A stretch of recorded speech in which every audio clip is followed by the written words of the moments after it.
For this evening are to support your child through the experience of exams, which start in about 3.5 weeks, organise and plan revision, and give you some practical tips for revising. I'm going to hand you over to Mr. Jubb, who will go through what to expect over the coming weeks. Mr. Jubb. Good evening. Thank you, Mr. Ballantyne. So I guess the first bit to talk about really are our key dates. So on our Year 11 roadmap, if you like, we have got the sixth form options evening, which is next Wednesday, so a week today, and then on to learning review days a couple of weeks after that, on the 1st and 2nd of December, and moving swiftly into those mock exams on the 5th of December through to the 16th of December when we break up for Christmas. After the Christmas break, we'll then have our next set of reports, which come through week beginning the 9th of January, I believe, with a parents' evening closely followed behind on the 20th of January, and then into the pre-public exams, or the PPEs as we call them, week beginning the 13th of March, and that is the second set of mocks, but it's just for the core subjects, so English, Maths, Science. And then on to the real deal, I guess, in May 15th will be the starting point that week for GCSE exams. And then I guess the fun bits really, where we get to the 26th of June, and it is the prom and induction into Year 12 for our Year 11 students. And that will then finish up with GCSE results day, which will be around the 24th of August, but I believe that is to be confirmed at this stage. Exam timetables, these should already be with students for the mock exams, and obviously we asked for students to check through those and make sure that all their subjects were there, but sometimes mistakes do happen, which is why we get that checking process to go through, but we've got a very experienced and really good exams team, so by the time we get through to the summer exams, that will all be ironed out, hopefully.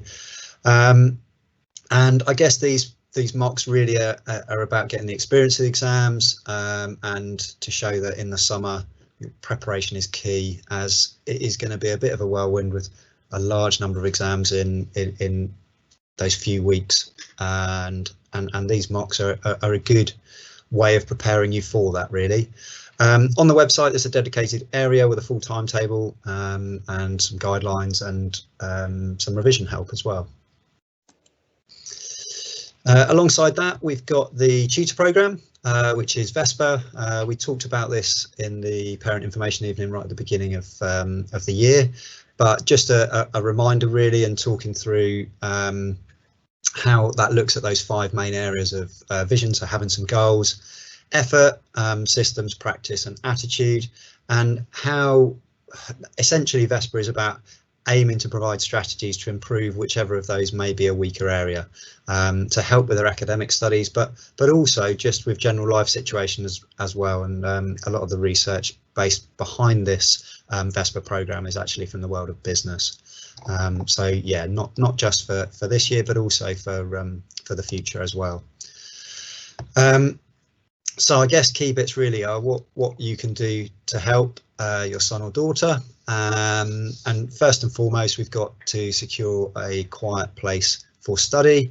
Again, we've mentioned some of these previously at the information evening, but really worth revisiting and just ensuring that these things are in place. Obviously being a PE teacher, exercise I always think is really important, for many reasons, but particularly when we get to stressful times such as mock exams and all that sort of stuff. So exercise and fresh air, healthy food, lots of sleep, all really important. And then making time for the things that they like to do. So yes, revising obviously is in there, but also need time to do those activities that your sons and daughters enjoy, whether that be sport or whether that be something else, then obviously important to make that time. We've been encouraging in school for the students to have a revision plan in place. Hopefully that is the case, but obviously we need your help in terms of encouraging them to stick to that revision plan. and to praise whenever they're doing well with it, and showing that they're persevering and working hard on their revision and their studies.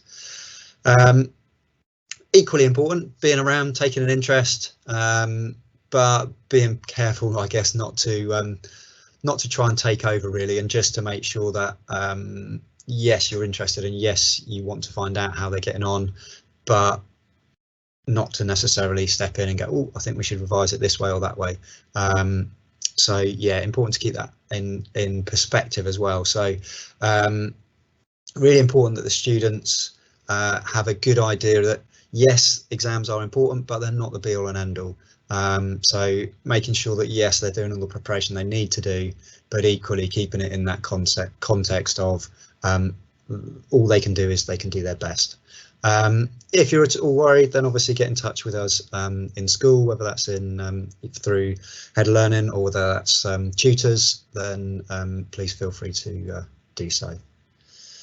Moving on, we've got some fact sheets. Now, on these fact sheets, there's bits and pieces of information on whatever the topics may be, and then it looks at what you can do to help support yeah, your son or daughter. So there's an example or two on the screen for you at the moment. There's other academic examples within there, such as encouraging independence, helping your son or daughter to get into good habits, how to encourage productive learning, how to support revisiting of learning, but also wider things as well. So mental health, positive relationships, relaxation, sleep, self-care for teenagers, screen time and keeping active. All of those are on our website at the address shown on the screen at the moment. And I'll make sure that address that'll be on the presentation that we sent out, so it'll be easy to click rather than writing it down, which is probably a bit tougher. Perfect, thank you, sir. And I will pass you back to Mr. Ballantyne. Thanks, Mr. Jubb. So, like I say, 3.5 weeks to go, and I think the 5 keywords that will make success over this year are as follows: making sure that revision is focused, that students are optimistic and recognise that these exams are an opportunity to demonstrate their skills, show off all of their hard work and their knowledge that they've been doing. They will need to be resilient. If they're struggling, encourage them to talk to you, to talk to their form tutor, their subject teacher, or any other mentor that they may have, because there will be knockbacks. It won't be easy, but that's part of the learning process. Creativity is important. Creative in how to revise, and we're going to show you some creative ways to revise to try and make it fun. I can't promise it's going to be like going to Thorpe Park every day. It's not, it's hard work, but there are ways to make it creative and to make it fun. And energy as well, and Mr. Jubb touched on that in terms of like making sure you're getting the right food, the right sleep, because from now 7 months, 6-7 months to the real exams is a long time. It's a marathon, not a sprint. So you might come across words like this when your son or daughter is talking about revision. I can't do this, it's just too hard. As a parent, try to avoid saying, don't worry, it'll all be fine, or I was rubbish at that at school as well, but instead maybe rephrase, say you can't do it yet. What do you need in order to do it? So positive mindset. You might not be able to do it yet, but let's find out how we can work it out. If your child says, why do I even need to do GCSEs? Why do I need to do this? It's a total waste of time. Avoid saying, I agree, I've never needed to do quadratic equations at work. But instead say, the better your GCSE results are, the more career options will be available to you. If they say, I need help with my revision, fantastic. But as Mr. Jubb said, rather than saying, OK, let's get it done together, we've got to try and give ownership to the students. What have you tried so far to tackle it? So being that sort of critical support, critical friend, if you like, that's supportive, but still allowing them to do it by themselves. And finally, the classic, well, I don't need GCSEs. I'm going to get an apprenticeship. I'm going to win the lottery. I'm going to marry someone that's very rich. Avoid saying, yeah, of course you will. And pigs might fly, or yeah, your uncle Roger never got a GCSE and he's doing fine. But instead saying, you always have these results. Let's do everything possible to make sure they are great. So before I hand you over to Mrs. Sayers, I think the key thing is we've had a set of exams this year, and think about how you revised for that in the run up to those exams. Did you get the results that you wanted? If you didn't, then it's time to try something new, because if you always do what you've always done, you'll always get what you've always got. So do listen to these tips that are coming up in terms of like changing up the way that you revise. Mrs. Sayers, I'm going to pass over to you. Thank you, Mr. Ballantyne. So I'm just going to run through some hints and tips for English revision, some useful websites and places to go for resources. So I haven't got masses to say, but I have got some top tips as well at the end. So English tools to help. So in December, the mocks will be on English language paper 2, which is comparison of non-fiction writing, and literature paper 1, which is Macbeth and A Christmas Carol. I would, like Mr. Jubb said, I would encourage creating a revision timetable, focusing on those areas that students feel least confident in those 2 papers. And just being aware that actually lots of students say to me, but Miss, you can't revise for English language, can you? But you can. And although it feels like a mammoth task because the paper is so long, you can chunk it down into small, manageable 15-minute sessions, 15-minute writing tasks, 15-minute skill set tasks that then you can overcome over the course of a couple of weeks or a couple of days. So I think it is manageable. You just have to know what to do and how to do it.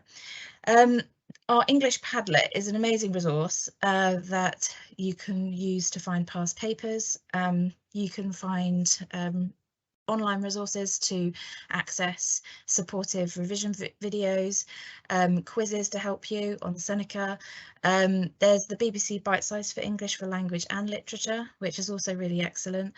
And we also would encourage your children to access past papers and submit anything at all that they do to their English teachers for feedback. That might include one small sorry, my son is waiting for his bedtime story, so he's just in the background.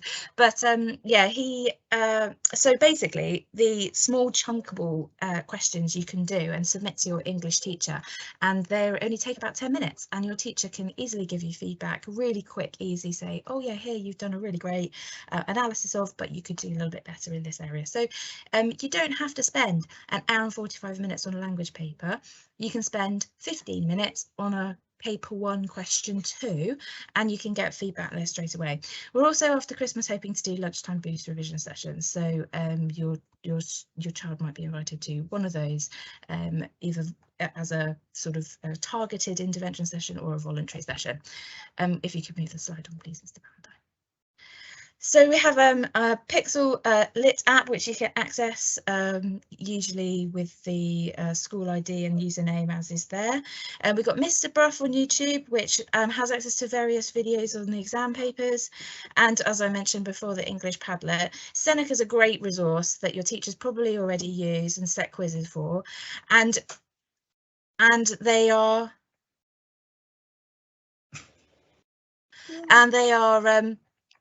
really useful to dip in and out of, even without logins. Next slide, please, Mr. Ballantyne. So what can you do at home? These are just some really cool top little tips that parents can help students with. And these are the sorts of things that will help with language and literature that you can have conversations with over dinner, over breakfast, whatever. So reading widely and often is really important. It could just be a newspaper article, literally just any or magazine article that you have at home. You could pick one up, you could cut one out, you could say, hey, read this, what does it say, what does it then talk about comprehension, what did the article tell you, what sorts of issues were raised in the article, can you tell me what the viewpoint of the writer was, what did you enjoy about the article, did it have some really good language devices, what were they? You can literally just converse over non-fiction writing, so articles from newspapers or magazines. You can also talk about openings of novels, so you can pick something up off the shelf, open up the first page, read it aloud over breakfast, over dinner, and say, hey, what devices does this author use to hook you at the very beginning of this novel? What do you find interesting about this? What vocabulary is here that you're not really sure about? Should we talk about it? Should we have a look in the dictionary and see what that means? So, you know, these conversations can happen informally, all the time, off the cuff, planned, however you wish, but talking about literature and just talking about language choices and talking about vocabulary can be a really powerful parental kind of tool and a task activity you can do together.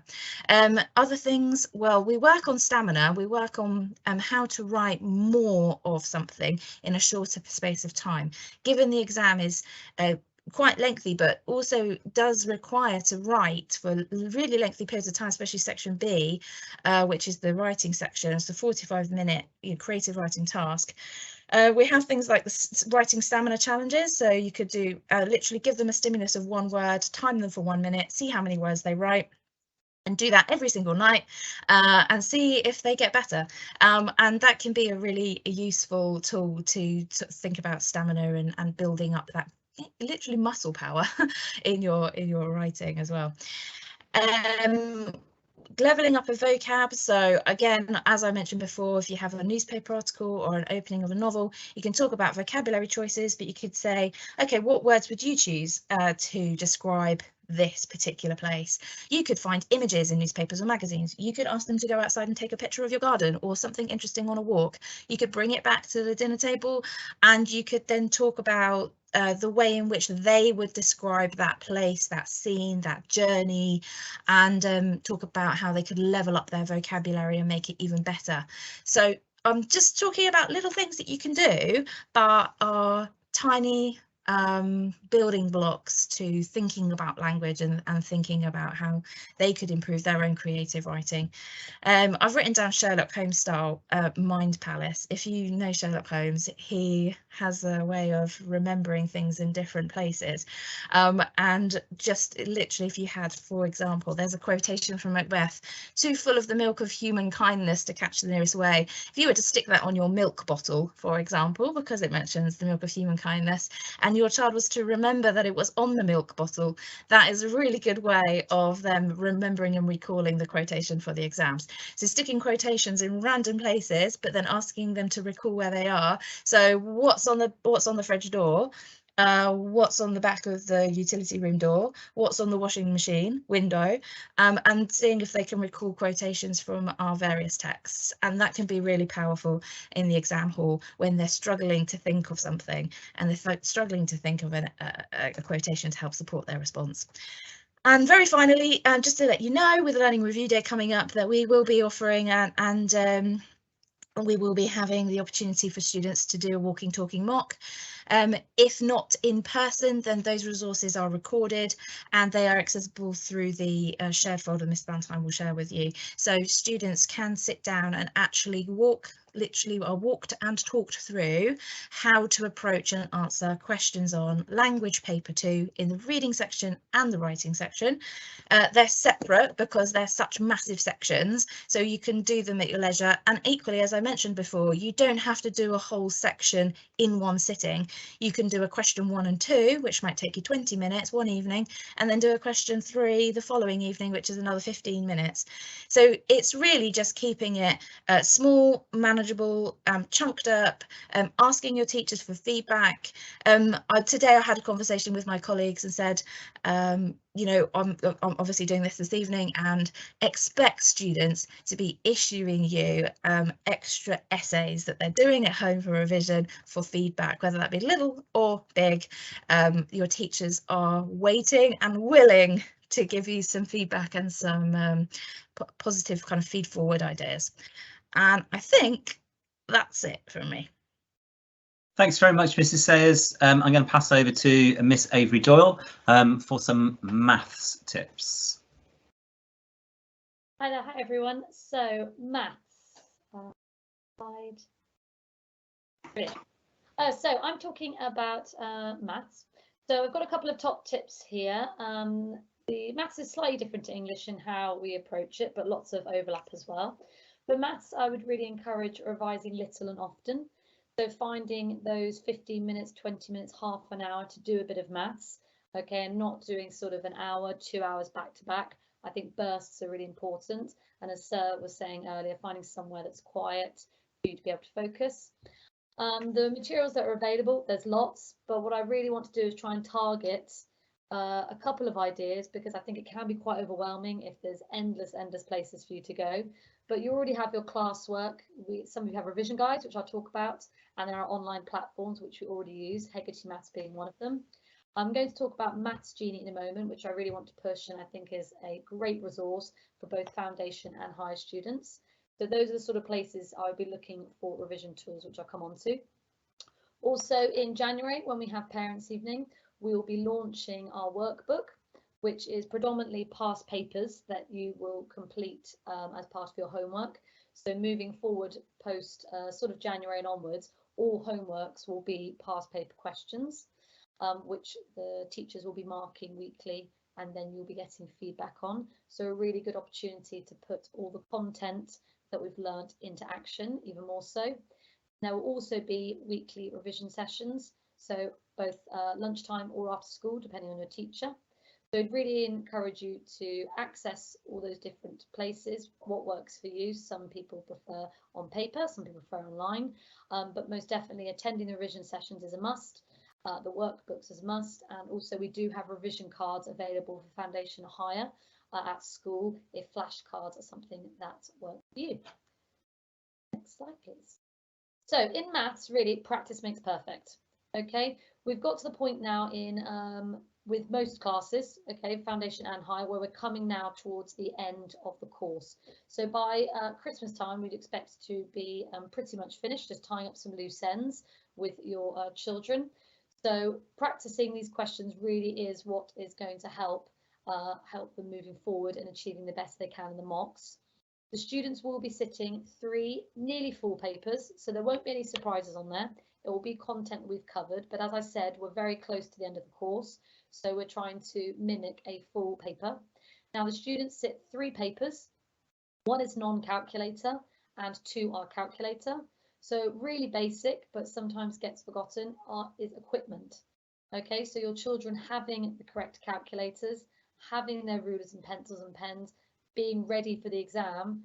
Okay, we do every year have at least one student that turns up without a calculator. So please, can you make sure that they're prepared and they're practicing with the right equipment for the exam? Okay, and then equally doing those exam style questions.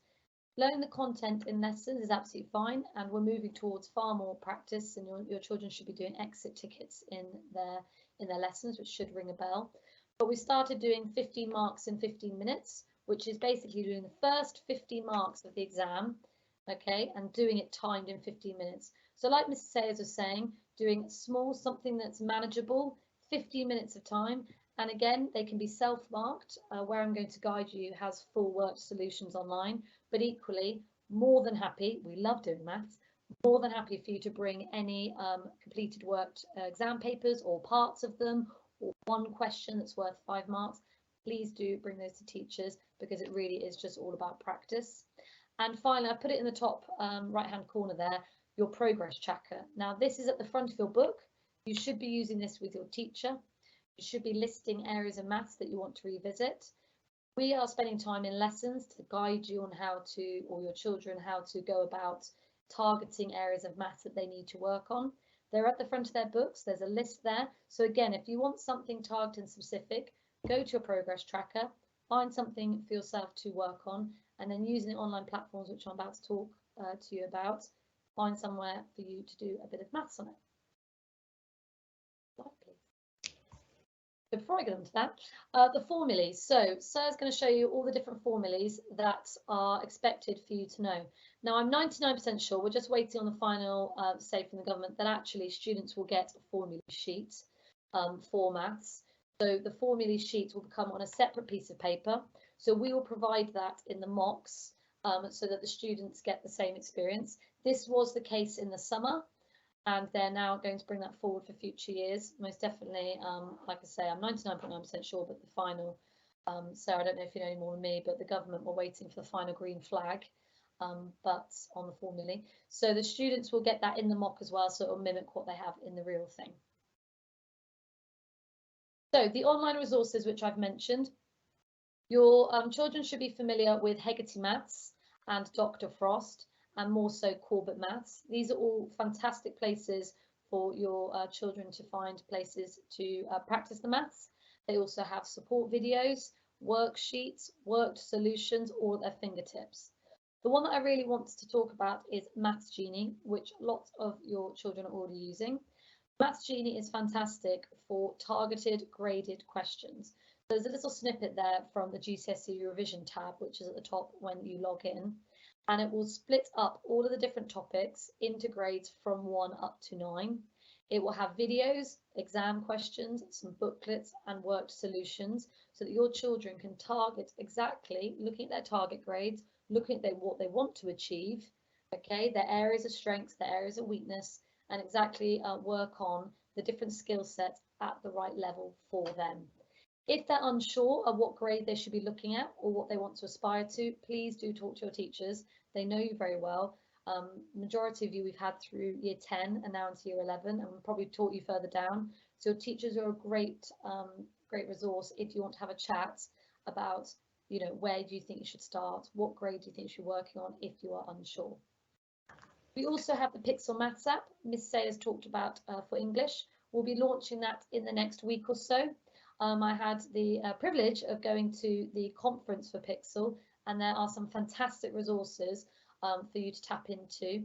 But equally, there's some great resources that will be targeted off the back of your mocks, which I'm really excited to launch, including targeted homework sheets for your children, starters, different worksheets that are specifically tailored to how they did in the mocks, question by question, skill by skill, so they have tailored materials for the individual. So I'm really excited to launch that, and the mocks will be a great opportunity to get some data and help them to target that revision and continue it from January 4th.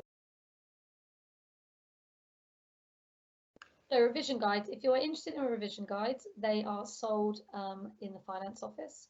The ones that we have there are green for foundation and blue for higher. If you are unsure of which one to get, again, please do ask your teacher. There's a deal if you buy both of them, but if you can only get one of them, I would most definitely recommend the workbook, because I always think doing maths is the best way. The revision guide outlines the rules, which is still useful, but I think actually at the stage for a lot of you, going and practicing the maths, if you're going to buy only one, the workbook is most useful. And finally, there are targeted revision guides. So if your child is aiming to get that 5, pushing for a 7, going to aspire for that 9, then you can also get targeted revision guides in the different disciplines of maths. Okay, so that could be algebra, shape, number, statistics, and so on. They carry different weightings in exams. So again, algebra and number hold the biggest weighting. So if you want to just invest in one, then I would suggest algebra or number. But again, they're targeted. If you're really, really aspiring to push for one of those grade boundaries, then they're a great resource as well. Miss Avery-Doyle, thanks very much indeed. I'm going to move on to science now. Unfortunately, Dr. Calloway couldn't be with us this evening, but she has given me some slides to go through. Some of the tools to succeed in science as follows.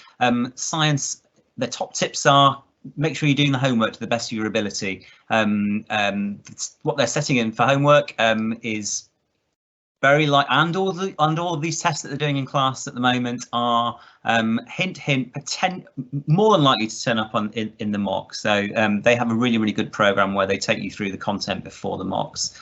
Caboodle, which is, I'll tell you the login details, that's like an online textbook. And then if you're going to get one of the revision guides, make sure that you get, if you're the combined science, that is your, you haven't had it as an option, that you get the trilogy.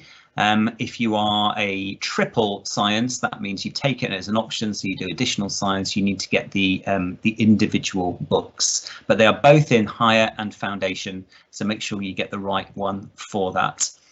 There are also knowledge organisers available, which are like a mini revision guide, which has bite-sized chunks of information, and revision flashcards as well. I'll talk a bit more about flashcards later. Just a note on Caboodle, which is the textbook that the school uses. It still amazes me that some students still don't know how to log into it, but this is how to log into it. So when you go to Caboodle, K-E-R-B-O-O-D-L-E, use your normal school username or email address and your normal school password, and the institution code is VK2. VK2. Ignore that full stop that I've put afterwards. That does not exist. It's just VK2. I've got some screenshots here from the revision resources that I've just mentioned. So that's what a sample page looks like in the revision guide. The knowledge book looks like this, which will have more question based rather than just the notes in there. And the flashcards look like this front, well, that's the front of them with questions on the back. Now I was working with a student yesterday who was happened to be out of a science lesson, and we were looking at this YouTube channel called Free Science Lessons. It's bite-sized chunks. They're around about 3 or 4 minutes, these video clips, and a really simple way of revising is actually picking a topic that you're not sure about, watching the video and writing down all of the diagrams and the words that the teacher talks about on screen. Then when you finish that, is covering that up and then trying to remember what you've written down, and that's a simple 15-20 minute revision session right there for you. But Free Science Lessons is a good YouTube channel for science. So that ends the three core subjects: maths, science, and English. I wanted to give you 5 really good revision tips ahead of the mocks. And often, actually, this is the question that students ask the most. Where do I start? It feels quite overwhelming. I've got this huge task in front of me. I can't possibly know where to begin. And it's really just breaking it down into smaller tasks and starting with something. It will make you feel better if you just start getting into the habit of revising. It talks about knowing what exams you're taking, when you're taking the exams, and key to that is what will be in each exam. What are you going to be examined on? We've asked all of our teachers, subject teachers, to tell students what topics they need to know for the mocks. So those will have either been given out in class, or you may be able to find them on the Year 11 SharePoint page or on class charts. To get to the Year 11 SharePoint page, just log into the RM Unify, that's the school front page when they've logged in, and they'll see a link there called Year 11. If you click on that, most of the subjects are now filling those in, and they've got a whole load of resources on there, including personalised learning checklists and a load of past papers as well. So there's some really good stuff on there for students to use.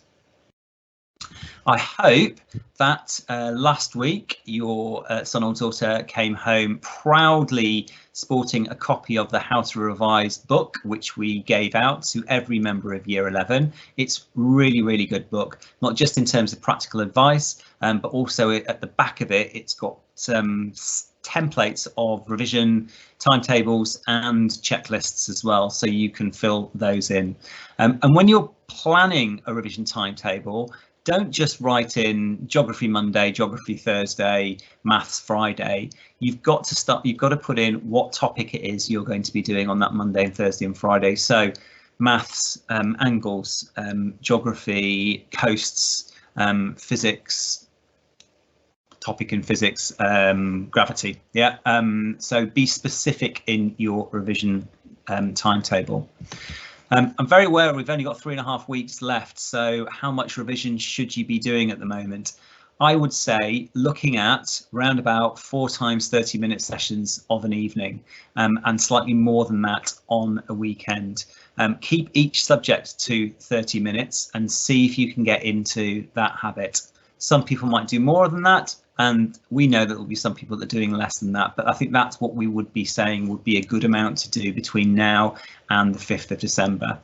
From the 14th of November, that's Monday, teachers have been told that all homework that will be set would be guided revision. So that would be revision tasks that they're specifically asking your sons and daughters to do.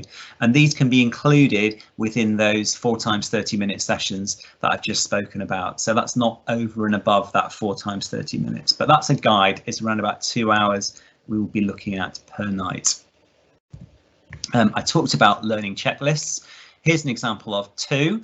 I know I looked in the history folder in the Year 11 SharePoint, and they've put in their learning checklist for the mock. That's the one on the left-hand side there. The nice thing about that is you can green, amber or red it and saying which bits you need to focus on.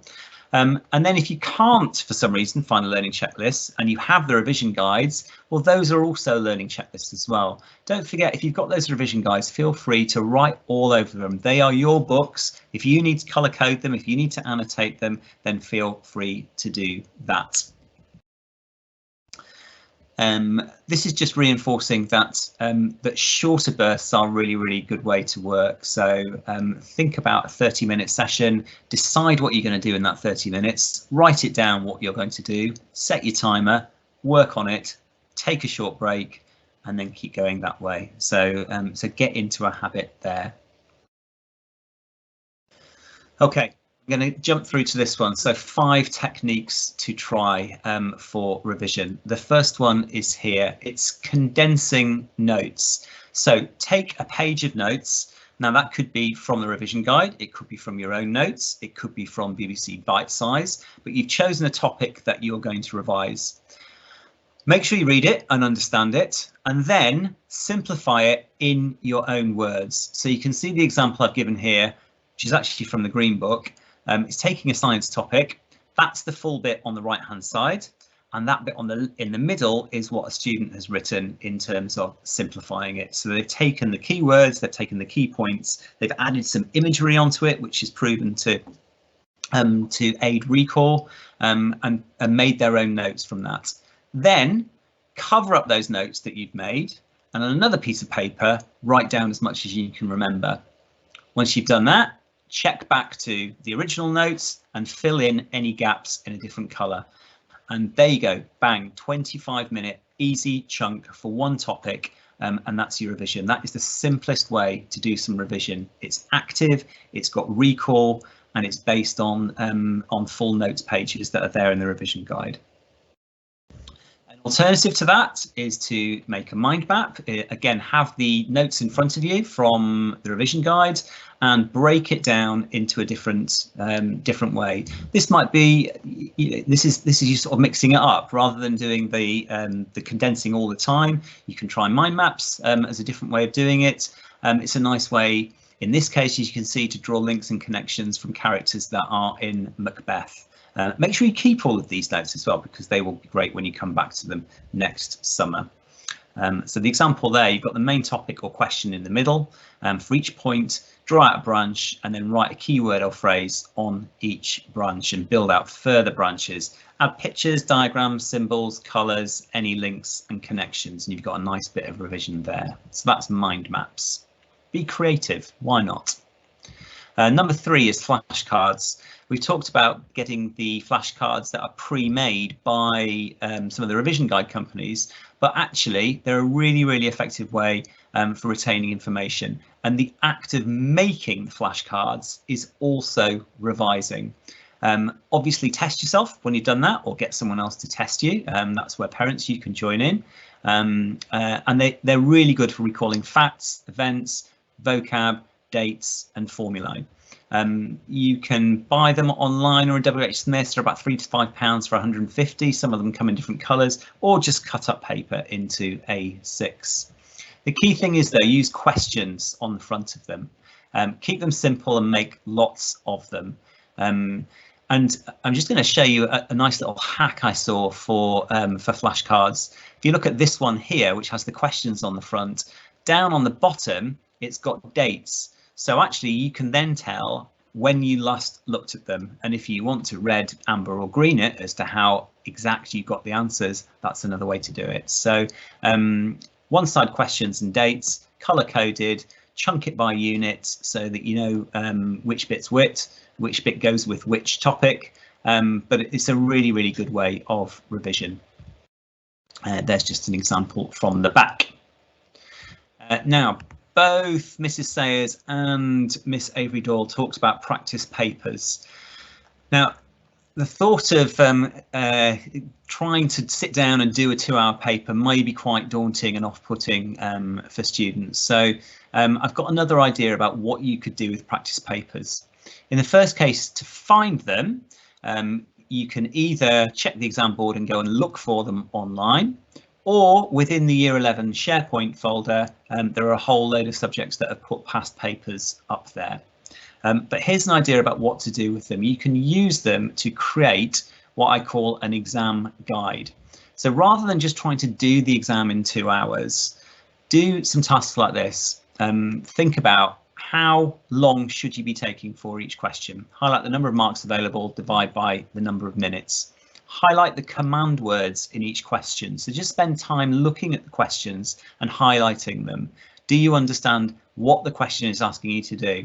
Create a guide for how long you would have for each question. Add in information about how to tackle each type of question. So you're not necessarily answering the question straight away, you're creating a guide on how to answer the questions.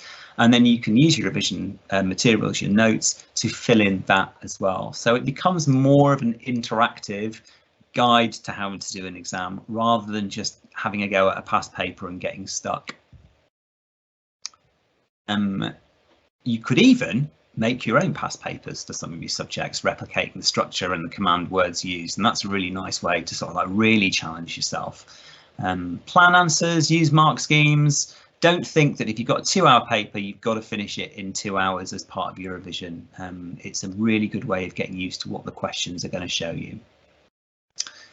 Some more online resources. I think most of these have been mentioned tonight, actually. Seneca for English. I know PE, I think, use Seneca.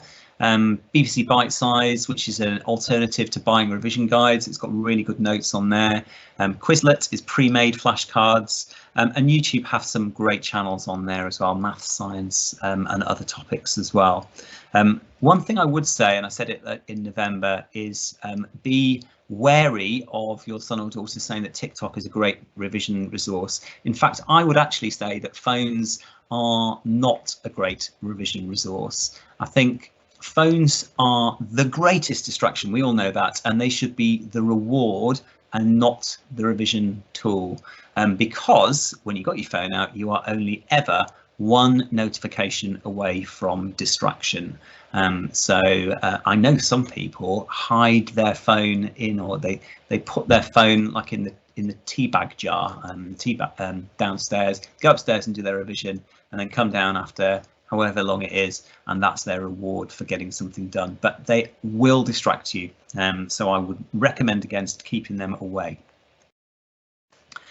Finally, I would say trust your teachers, because they know what they are doing. I have absolute confidence in them. I said back in September, that we had really good exam results this year. If your son or daughter follows the instructions, listens to what they're being asked to do, completes all the work that they're being told to do, has a decent revision plan in place, you'll be fine for the summer. Okay, that is it from Mr. Jubb and I. I can't see any questions on the Q&A, so I thank you all for joining us tonight, and I'll, as Mr. Jubb said, if you have any further questions, please do contact the school. Mr. Jubb, did you have anything final to say? No, just thank you for joining us, those that have. Okay, thanks very much.